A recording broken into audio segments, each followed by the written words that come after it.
প্রিয় দর্শক, থাকবে না বৈষম্য বিরোধী ছাত্র আন্দোলনের ঐক্য বেশি দিন থাকবে না। কিছুদিন আগে আমরা দেখেছি বাংলা মোটরে তাদের কেন্দ্রীয় কার্যালয়ে হাতাহাতির ঘটনা ঘটেছে, মারামারি হয়েছে, 3 জন আহত হয়েছে, তাদেরকে হাসপাতালে নিতে হয়েছে। এখন কি হয়েছে? এখন হচ্ছে চট্টগ্রামে তারা এই যে 15ই জানুয়ারির যে সংবিধানের কবর রচনার বিষয়টি আছে, সেই কর্মসূচি বাস্তবায়ন করবার জন্য সারা বাংলাদেশে লিফলেট বিতরণের কর্মসূচি করেছে। আমি আগেই বলেছিলাম যে লিফলেট বিতরণ করতে যখন তারা যাবে, হয় স্থানীয় যারা সমন্বয়ক আছেন, বৈষম্য বিরোধী ছাত্র আন্দোলনের নেতৃবৃন্দ আছেন, তারা ক্ষুব্ধ প্রতিক্রিয়া ব্যক্ত করবে এবং তাই হচ্ছে, অথবা জনগণ তাদেরকে প্রতিহত করবে। কিন্তু এখন দেখা যাচ্ছে তাদের নিজেদের মধ্যেই আঘাত পাল্টা আঘাতের ঘটনা ঘটছে। দুই পক্ষের পাল্টাপাল্টি অভিযোগ, সংবাদ সম্মেলনে হট্টগোল। প্রথম আলো এই ছবি দেখেন তাদের, ঠিক আছে, অর্থাৎ মারমুখী অবস্থান। ওখানে কাকে নাকি আটক করা হয়েছে, নিজেরা একজনকে বন্দি করেছে, আব্দুল হান্নান মাসুদ, তাকে আটক করা হয়েছে। আটক মানে নিজেরা আটক করেছে এবং এক পক্ষ আরেক পক্ষকে দোষারোপ করছে এবং তাদের মধ্যে হাতাহাতি হয়েছে, মুখোমুখি কথাবার্তা, উত্তপ্ত বাক্য বিনিময় হয়েছে। সংবাদ সম্মেলনে হট্টগোল তাদের মধ্যে। কেন হট্টগোল? এটা বেশি দিন থাকবে না। কারণ হচ্ছে সমস্ত সুযোগ সুবিধা এই ঢাকায় যে কয়জন আছে তারা পাচ্ছে, অথচ সারা বাংলাদেশে বৈষম্য বিরোধী ছাত্র আন্দোলনের অনেকেই রয়েছেন, সমন্বয়ক রয়েছে।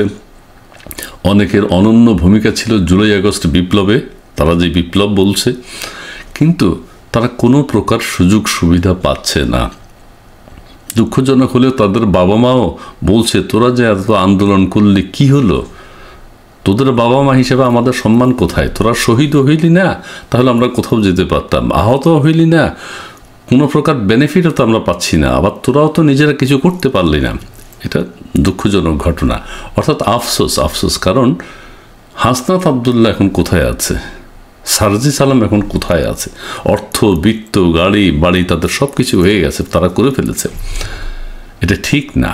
এবং যেহেতু তারা এগুলো করছে, লোভনীয় কাজগুলো তারা করেছে, এই অনাকাঙ্ক্ষিত কাজগুলো তারা করেছে, অর্থবিত্তের মালিক হয়েছে, এটা কিন্তু অন্যরা দেখছে। যারা নিবেদিত প্রাণ ছিল, নিবেদিতভাবে আন্দোলন করেছিল, তাদের মধ্যে কিন্তু একটা ক্ষোভ তৈরি হয়েছে। তারা এখন ক্ষুব্ধ প্রতিক্রিয়া ব্যক্ত করছে। তারা যেখানেই যাচ্ছে তাদেরকে হামলা করছে, তাদের উপর আঘাত করছে, তারাও আবার পাল্টা আঘাত করছে। এইসব মিলিয়ে একটা, বললাম না, থাকবে না, তাদের ঐক্য থাকবে না, এটা থাকতে পারে না।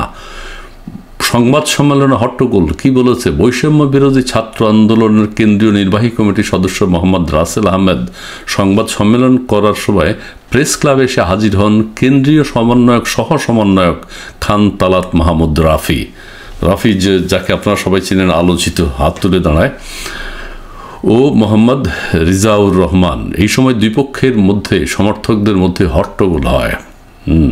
রাসেল আহমেদের সমর্থক, এখানে কিন্তু টাকা পয়সা এবং স্বার্থ, হট্টগোল হওয়ার একমাত্র কারণ টাকা পয়সার লেনদেন, টাকা পয়সার ভাগাভাগি এবং নিজেদের স্বার্থকে কত আলোচনায় আসতে পারে এগুলো নিয়ে। রাসেল আহমেদের সমর্থকেরা রিজাউর রহমান ও রাফিকে দেখে ভুয়া বলে স্লোগান দেয়। একসময় এরাই ছিল আদর্শ, এখন তারা নিজেরাই বলে ভুয়া। ঢাকাতেও আমরা সেসব প্রতিক্রিয়া দেখেছি। রিজাউর ও রাফির সমর্থকেরা পাল্টা স্লোগান দিয়েছে, অর্থাৎ স্লোগান প্লাস স্লোগান এগুলো কিন্তু চলতেই আছে তাদের মধ্যে এবং আরও চলমান থাকবে। এবং তারা যে কর্মসূচি নিয়েছে, এটি বাংলাদেশের মাটিতে কখনোই সাকসেসফুল হবে না। এই যে পাল্টাপাল্টি, ওদের চিৎকার, ছবি আপনারা দেখতে পাচ্ছেন, এটা কিন্তু চলতে থাকবে। রাফি ও রিজাউর যাওয়ার পর এক পর্যায়ে হামলাকারীদের সঙ্গে বসে সংবাদ সম্মেলন হবে না, এমন কথা বলে উঠে দাঁড়ান মোহাম্মদ রাসেল আহমেদ ও তার সমর্থকেরা। তারা কিন্তু দুই গ্রুপ হয়ে গেছে। কে কোন গ্রুপ এটা কিন্তু আমরা বুঝতে পারবো না, কারণ তাদের নাম এখন অত পরিচিত না। তারা কনফারেন্স হল ত্যাগ করেন। এই সময় রাফি সাংবাদিকদের সঙ্গে কথা বলা শুরু করেন। একবার একজন কথা বলছেন, তবে তিনি কথা শেষ করার আগেই স্লোগান দিতে আবার হলে প্রবেশ করেন মোহাম্মদ রাসেল আহমেদ সহ একাধিক নেতাকর্মী। এক পর্যায়ে রাফির কাছ থেকে মাইক্রোফোন কেড়ে নেওয়া হয়, পরে দুই পক্ষই সংবাদ সম্মেলন শেষ না করে বের হয়ে যান। আবার যেখানে সংবাদ সম্মেলন তারা করেছে সেটা একটা প্রাইভেট অফিস, সেখানে তারা ভাঙচুর করেছে। সেই ভাঙচুর যাদের অফিস ভাঙচুর হয়েছে তারা এটার ক্ষতিপূরণ চাচ্ছে। জানতে চাইলে মোহাম্মদ রাসেল আহমেদ প্রথম আলোকে বলেন, সন্ধ্যায় আমাকে এবং মুখ্য সংগঠক আব্দুল হান্নান মাসুদকে অবরুদ্ধ করে রাখা হয়েছিল। মূল বক্তব্য এটা। আব্দুল হান্নান মাসুদ, এবং তাকে তো চেনেন, ওই যে স্টেপ ডাউন তাকে অবরুদ্ধ করে রাখা হয়েছিল। এরপর আমরা সহযোদ্ধাদের ফোন করি, তারা নিজেরাই অবরুদ্ধ করেছে। তারা পৌঁছানোর পর আমরা বের হই, অর্থাৎ তাদেরকে অবরুদ্ধ করছে। সহপাঠীরা যখন এসছে, সহযোদ্ধারা যখন এসছে, তারা আসার পর এরা বের হয়। বেসরকারি ওই প্রতিষ্ঠানের অফিস কক্ষ ভাঙচুর করা হয়। দুঃখজনক, নেতাকর্মীদের মারধর করা হয়েছে। যারা এই ঘটনা ঘটিয়েছে তাদের আশ্রয় প্রশ্রয় দেন কেন্দ্রীয় সহ সমন্বয়ক খান তালাত মাহমুদ ওরফে রাফি এবং চট্টগ্রাম বিশ্ববিদ্যালয়ের সমন্বয়ক রিজাউর রহমান। অর্থাৎ তাদের মধ্যে রাসেলের বক্তব্যের বিষয়ে খান তালাত মাহমুদ প্রথম আলোকে বলেন, আলোচনা করার সময় আমাদের মধ্যে বাগ বিতণ্ডা হয়েছে। এটা কিন্তু শোভনীয় নয়।